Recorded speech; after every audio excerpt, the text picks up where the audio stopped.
اس سے کہا ہم بازار پہنچ چکے، اب نیچے اتر جاؤ تاکہ میں اپنا سفر جاری رکھ سکوں۔ گھوڑے سے اترنے کی بجائے اس شخص نے حیرانی سے سلطان کی طرف دیکھا اور کہنے لگا، کیا میں اپنے گھوڑے سے اتر کر اسے تمہیں دے دوں؟ یہ ناممکن ہے۔ سلطان نے کہا، یہ تم کیا کہہ رہے ہو؟ یہ گھوڑا تو میرا ہے، کیا نیکی کا صلہ ایسے دیا جاتا ہے؟ چلو اب نیچے اترو۔ تب وہ شخص زور سے چلایا اور لوگوں کو سنانے لگا، لوگوں، یہ شخص میری کمزوری کا فائدہ اٹھا کر میرا گھوڑا چرانا چاہتا ہے۔ اب لوگ وہاں جمع ہو گئے اور انہوں نے سلطان کو برا بھلا کہنا شروع کر دیا، کیونکہ ان کی نظر میں وہ ایک زبردستی کرنے والا شخص لگ رہا تھا جو اس مسکین شخص سے اس کا گھوڑا چھیننے کی کوشش کر رہا تھا۔ سلطان نے لوگوں کو یقین دلانے کی بھرپور کوشش کی کہ یہ گھوڑا اسی کا ہے اور قسمیں بھی کھائیں، لیکن ایک شخص نے طنزیہ انداز میں کہا، تمام چور تمہاری طرح قسمیں ہی کھاتے ہیں۔ سلطان نے لوگوں کی کڑوی باتیں سنی لیکن خود کو قابو میں رکھا۔ پھر ایک شخص نے آگے بڑھ کر کہا، اگر تم دونوں گھوڑے پر جھگڑ رہے ہو تو قاضی کے پاس جاؤ، وہی اس مسئلے کا فیصلہ اور اصل مالک کا پتہ لگا سکتا ہے۔ سلطان نے کہا، میں قاضی کے پاس جانے کے لیے تیار ہوں، مجھے وہاں کا راستہ دکھاؤ۔ لنگڑے فقیر نے بھی فخری انداز میں کہا، میں بھی قاضی کے پاس جاؤں گا تاکہ وہ مجھے میرا گھوڑا واپس دلائے۔ اسے امید تھی کہ ایک فقیر کی بات قاضی بھی فوراً مان جائے گا۔ خلیفہ نے اب گھوڑے کو لے کر چلنا شروع کیا جبکہ فقیر اس کے پیچھے ہی بیٹھا ہوا تھا۔ بازار کے اختتام پر سلطان نے دیکھا کہ ایک شہد فروش نے ایک خریدار کا ہاتھ مضبوطی سے پکڑا ہوا تھا۔ خریدار کی مٹھی میں پیسے تھے اور اس نے مٹھی زور سے بند کر رکھی تھی۔ وہ درد سے چیخ رہا تھا جبکہ لوگ ان کے ارد گرد جمع تھے۔ لوگوں کو اپنے ارد گرد دیکھ کر خریدار چلایا، میرا ہاتھ چھوڑو، تم مجھے تکلیف دے رہے ہو۔ شہد فروش نے غصے سے کہا، میں تمہارا ہاتھ نہیں چھوڑوں گا جب تک کہ تم مجھے میرے پیسے واپس نہیں کرتے۔ خریدار نے درد سے چلاتے ہوئے کہا، یہ میرے پیسے ہیں، چھوڑ دو میرا ہاتھ، ٹوٹ جائے گا ورنہ۔ خلیفہ اب آگے بڑھا اور ماجرا پوچھنے لگا۔ شہد فروش نے جواب دیا، یہ آدمی میرے پاس شہد خریدنے آیا تھا، میں نے اسے شہد کا ایک برتن بھر کر دیا، پھر اس نے مجھ سے 10 سکوں کو چھوٹے سکوں میں بدلنے کا کہا۔ جب میں نے سکے کا تھیلا کھولا تو اس نے میرے سارے پیسے چھیننے کی کوشش کی اور بھاگنے لگا، لیکن میں نے اس کا ہاتھ پکڑ لیا۔ یہ سن کر خریدار نے کہا، اے لوگو، اس شخص کی باتوں پر یقین نہ کریں، بلکہ میں نے اپنے تھیلے سے پیسے نکالے تھے تاکہ اسے شہد کے بدلے رقم دے سکوں، لیکن اس نے میرے پیسے چرانے کی کوشش کی اور پھر میرا ہاتھ پکڑ لیا۔ تمام حاضرین ان کی باتیں سن کر حیران ہوئے اور ایک شخص نے کہا، ہم نہیں جانتے تم میں ظالم کون ہے اور مظلوم کون ہے، بہتر ہے کہ تم دونوں بھی قاضی نجم الدین کے پاس جاؤ تاکہ وہ اس معاملے کا فیصلہ کر سکے۔ سلطان نے کہا، ہم بھی قاضی کے پاس جا رہے ہیں، تم دونوں بھی ہمارے ساتھ چلو۔ اب وہ چاروں قاضی کے دربار کی طرف روانہ ہو گئے۔ جب وہ قاضی کے دربار کے اندر پہنچے تو وہاں اور لوگ بھی اپنی باری کا انتظار کر رہے تھے۔ خلیفہ نے وہاں ایک کسان اور ایک عالم کو دیکھا جو ایک لونڈی کے ساتھ کھڑے تھے، اور دونوں میں سے ہر ایک کا دعویٰ تھا کہ وہ لونڈی اس کی ہے اور اس نے اسے اپنی محنت کی کمائی سے خریدی ہے۔ سلطان نے حیرت سے سوچا، یہ 3 پیچیدہ مقدمات ہیں اور ہر ایک دوسرے سے زیادہ مشکل لگتا ہے۔ دیکھتے ہیں کہ قاضی ان کا کیا فیصلہ کرے گا۔ کیا وہ واقعی ان مقدمات میں انصاف فراہم کر پائے گا جیسا کہ اس کے عدل اور دانش کے چرچے ہیں؟ کچھ دیر بعد ایک خادم آیا، اس نے مصلی بچھایا اور لکڑی کی تختی پر قرآن مجید رکھا۔ تھوڑی دیر بعد سزا نافذ کرنے والا بوڑھا قاضی باہر آیا اور اس نے مصلی پر بیٹھ کر تلاوت کی۔ اتنے میں لوگ بھی آنا شروع ہو گئے اور اچھا خاصا مجمع بن گیا۔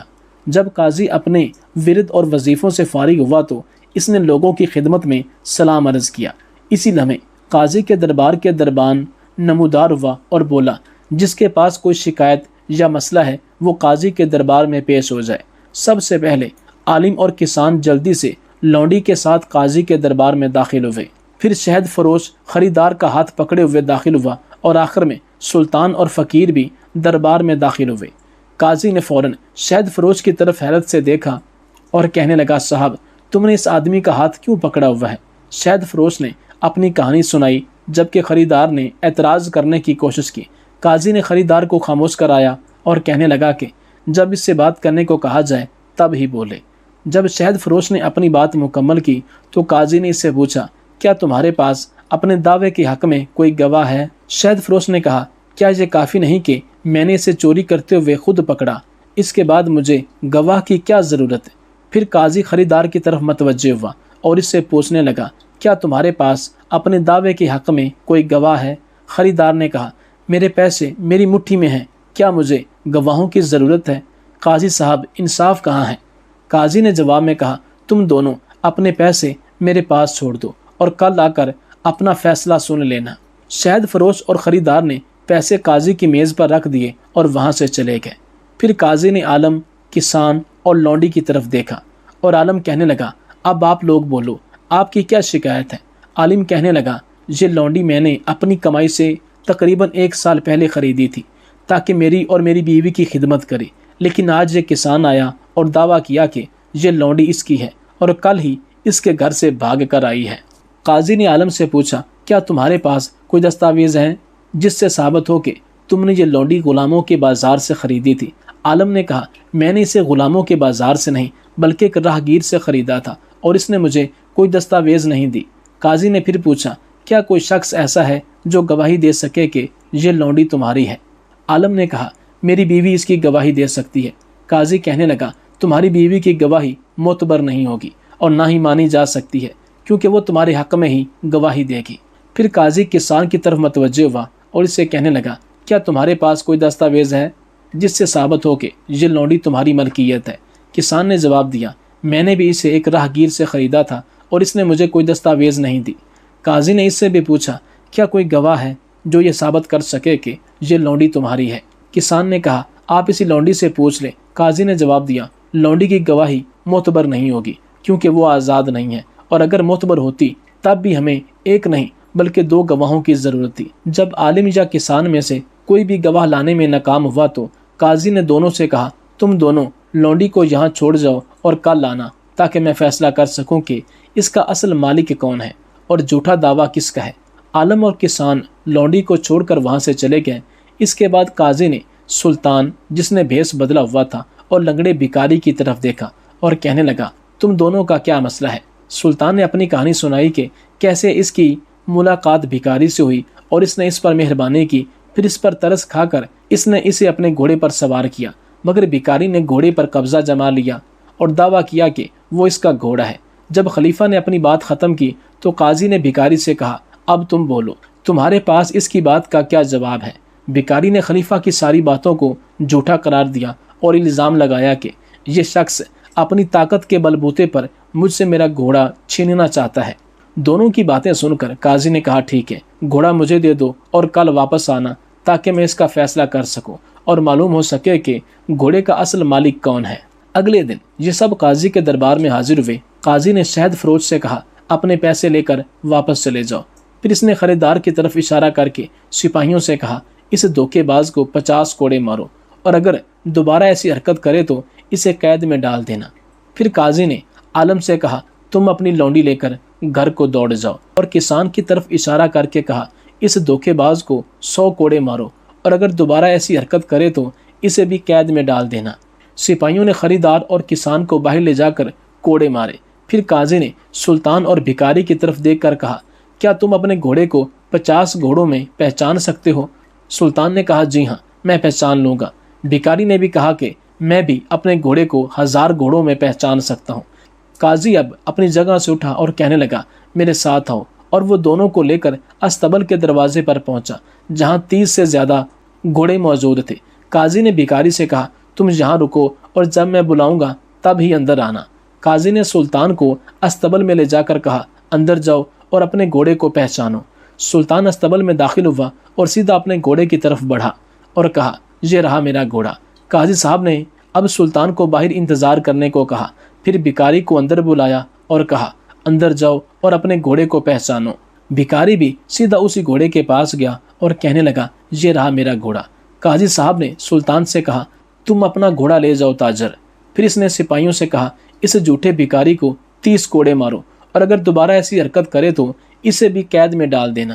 سلطان نے حیرانی سے قاضی سے پوچھا اے قاضی تم نے کیسے پہچانا کہ گھوڑا میرا ہے؟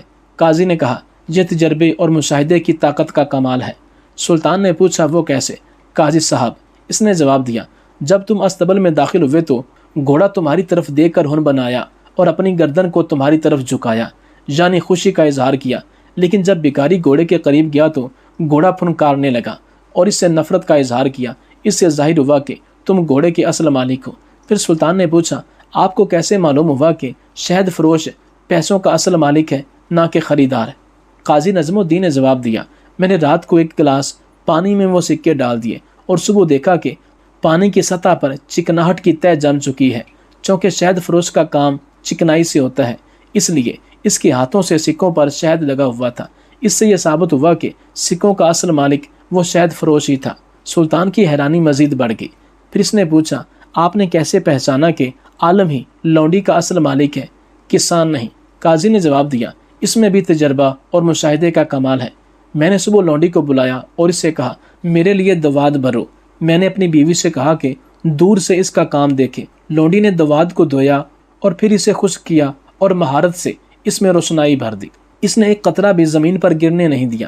اس سے مجھے اندازہ ہوا کہ وہ اس کام میں ماہر ہے اور یقیناً عالم کے ساتھ رہتی ہے۔ سلطان صلاح الدین ایوبی نے خوشی سے مسکراتے ہوئے کہا ہاں آپ ہی ہو جو اپنی فہم و فراست، تجربے اور عمدہ مشاہدے کو استعمال کرتے ہوئے لوگوں کے درمیان انصاف قائم کرتے ہو۔ قاضی نے عاجزی سے جواب دیا میرا کیا کمال، یہ اللہ کی توفیق ہے۔ اس پر سلطان نے قاضی صاحب کو کہا قاضی صاحب آپ کے انصاف اور عقل مندانہ فیصلوں کو سن کر سلطان صلاح الدین ایوبی آپ سے بہت خوش ہوں گے۔ تو یہ سن کر قاضی نے کہا میں یہ سب کام سلطان کو خوش کرنے کے لیے نہیں بلکہ اپنے اللہ کو خوش کرنے کے لیے کر رہا ہوں۔ مجھے اسے غرض نہیں کہ میرے کام سے کون خوش ہے کون نہیں۔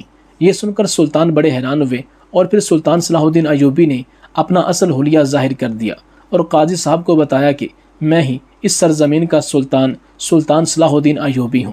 تمہارے انصاف، ذہانت اور حکمت کی بہت شہرت سنی تھی، اس لیے میں خود آ کر مشاہدہ کرنا چاہتا تھا۔ جو کچھ میں نے سنا تھا اس سے کہیں زیادہ پایا۔ اب جو چاہو مانگو میں وہ تمہیں عطا کروں گا۔ قاضی نے جواب میں کہا اے میرے سلطان انصاف کا قیام ہی میرا اصل انعام ہے۔ یہ سن کر سلطان نے دوسرے قاضی پر لعنت بھیجتے ہوئے کہا افسوس اس ملعون نے 3 بے گناہ نوجوانوں پر ظلم کیا اور انہیں قید میں ڈال دیا۔ اس کے بعد سلطان فوراً وہاں سے رخصت ہو گئے اور دربار پہنچ کر حکم دیا کہ اس ظالم قاضی کو فوراً معزول کر دیا جائے اور 3 بے گناہ نوجوانوں کو رہا کر دیا جائے۔ پھر قاضی نجم الدین کے بارے میں کہا اللہ کا شکر ہے کہ ایسا قاضی میری سلطنت میں موجود ہے۔